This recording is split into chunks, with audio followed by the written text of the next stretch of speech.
In this episode of Akram's Ideas, I'm going to show you a few vintage finds that I've picked up for May and June. So stay tuned!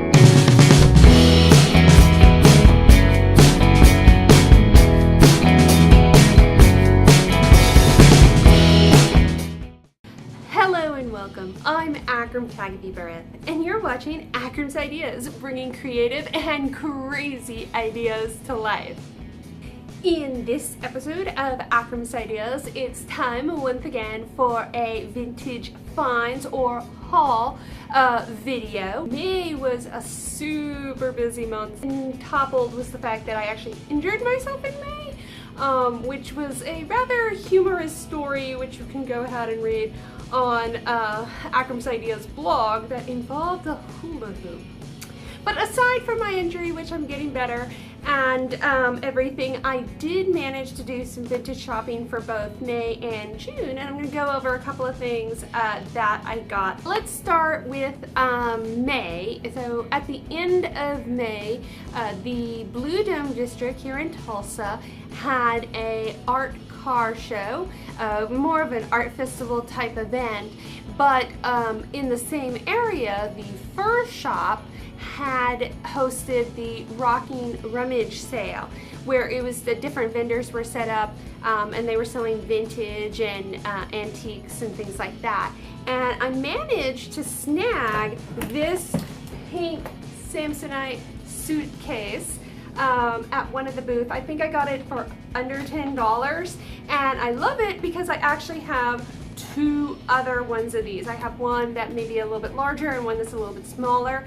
Plus I have a neon pink hat box as well. So this was a major score. It was actually really clean on the inside. It's got a few scuffs and everything, but I used that whole pink suitcase set for out of season clothes. So I put things in it when I'm not using it in the closet, and I love it because it matches my other set, and it was such a good buy. So I was really excited about the suitcase. Now, another booth at the same event, that was put together by Liz Huckabee, who actually is owner and photographer of Pinups by Liz, which in fact hosted the Cherry Dollface event that I went to back in April. And at her booth, she actually had a box of patterns, and I got the whole box for like a really good deal. But a few of the patterns that I'm really excited about doing are these blouse patterns. And I've been making a lot of blouses here recently. In fact, I'm actually wearing a blouse that I made recently, and it's going to be, I'm going to talk about it in an upcoming post. It's Simplicity 1364, and it is just lovely. I love this blouse pattern. So I'm in the sort of in a theme of making blouses now, and these blouses were really nice. There is a Vance pattern 4977, Hollywood pattern 1493, and McCall's 7332. While we're on the topic of patterns, another pattern that I picked up, I actually got this on a day trip to Joplin. So we picked a weekend, we drove down to Joplin, and I got Simplicity 4736. It's a 1940s style pattern featuring sort of a blazer blouse type top and a A-line type skirt. I actually got this pattern at an antique store called Southside Antiques there in Joplin. So this one is a really nice find because of its age, and it appears to be all intact. So I'm excited about that. Another item that I actually got in Southside was this beautiful balloon brooch. I don't specifically think it's vintage or anything, but it was really lovely, and it was only a few dollars, and so I really loved the look of it, and I thought it would go great with a bunch of different accessories that I have. So I'm really fond of my new balloon brooch. Now, another place that we visited in Joplin is my favorite antique store in Joplin, which is Rangeline Antiques. And they have a booth there that sells fabric. Yes, lots of fabric for a really great deal. I mean, usually it's about $1 a yard. They're in pre-cut bundles, and so you're kind of limited to whatever the bundle is. But sometimes you can get like 4 yards, 2 yards. Usually I get about 1.5 yards depending on what they have. Some of the fabric that I got this time actually was this great hot rod car fabric. It has these little white and red hot rod cars on black fabric. And what I love about this is that it would look so great as sort of a circle skirt or a full gathered skirt. Unfortunately, I have only a limited amount of this fabric. There's only about 2 rectangles worth, which won't give me the fullness that I'm looking for as a gathered skirt. So I'm thinking about maybe adding some sort of contrasting red to it and possibly making a inverted box pleat contrasting skirt of some kind. I haven't decided yet, but I still think this would look great as sort of a novelty skirt piece. The other fabric that I got was this wonderful fish print. It's very tropical, very fun looking. I'm not sure yet what I'm gonna make. I don't have a whole lot of this fabric either, so I'm thinking maybe a play suit of some kind. My husband showed some interest in it, so I might make him a sort of shirt to go with my play suit if I have enough left over. I don't know. I'm thinking that I need to make this soon so I can wear it when I go see Finding Dory. I know, that's silly, but I think it'd be fun to wear a themed costume or themed outfit to go see that. Silly though, but I'll do it anyways.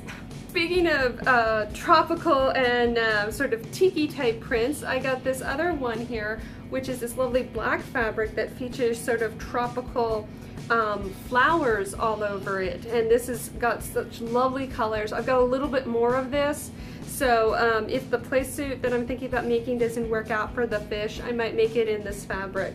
And this is just such a lovely cotton fabric that I think it would look great in. On the way to Joplin, we actually stopped through Crestline, Kansas, and in Crestline, which is this little bitty town, there is actually an antique store called Peddlers Junction. Actually also has quite frequently a lot of good deals on fabric, and they had this lovely fabric here. It's black with these fun little white flowers on it, and this fabric, I don't know, I'm not sure what you would call this. It's really, really soft, but it's also really thin, and I'm not a good expert on fabric types. I know it's not a cotton, let's put it that way, but it is a rather thin fabric. So it's gonna need a lining, whatever I make of it, but it's got a good amount here. I'm gonna say at least 3 yards, if not 4. So I'm really excited about this. I'm thinking some sort of dress of some kind. It's very flowy, so I'm excited. I'm not sure yet what I'm gonna make with it, but it was a really good deal, and it's for the amount of fabric that it comes with. It was a great deal, so I'm really excited about that one. This lovely hat, which I actually had, wore in the blog post just recently, showing off my wearable muslin as for my shirt dress that I made. And it's a navy hat. It's got this little jeweled on the side. It's so lovely. I love the shape of it, and it's so beautiful, so I really was excited about that. Another item that I got at Peddlers Junction was a series of children's book entitled Junior's Classic Fairy Tales and Fables. And here's just a handful of them. It was actually a volume set of 10, and I got the entire set for $3. And I thought it was a misprice at first, and they're like, no, the whole set's $3, and so I couldn't refuse. I love antique books. These are just your general fairy tale type stories. However, this particular set of books, this volume set, was copyrighted 1938, and for their age, there are really excellent condition. In fact, being children's books, a lot of times you'll see writings and drawings on the inside of the books, but they're really clean. They don't have any real issues. They're just a little dusty, like they've been sitting in storage for a long time. And I have the complete set too, so I'm really happy with this find. I love these type of books to put on shelving and everything. And the other thing is I love reading children's books. I don't normally read a lot of adult fiction. I read a lot of children's fiction. I also managed to get a few things here locally in the Tulsa area. We were driving around town in Glenpool a few weekends ago, and we came across what we thought originally was a yard sale, but it turned out to be an estate sale. And one of the things that I got was a glass cake stand. I actually got 2 of these, and I've been wanting a cake stand for some time now. I sort of made a little DIY cake stand for myself, but they're relatively expensive. They're about $30, $40, and they're usually pretty small. Only a small cake will fit on it. But these were like really substantial, and they were $6 each. And so I couldn't pass it up. So I got 2 of these. I got this one, and then one that doesn't have one that's more of a flat glass cake stand. So I was really happy with that. Now, locally in Jinx, there are a couple of antique stores, and they had this little box kit, which was a Hawaiian princess doll kit. She's made of yarn, and she has her instructions and all her little pieces. I believe she's from, yes, the 1960s. And I don't know, I thought it was just so cute that I couldn't resist getting it. And I think I'm gonna try to put her together and maybe rework it and then give some modern updates and share with you how you can make your own Hawaiian princess. So I really thought this was adorable, so I couldn't resist on that. That's everything that I got for May and June. I hope you've enjoyed this episode of Akram's Ideas, and as always, don't forget to follow us on social media or subscribe to our channel. Thanks for watching.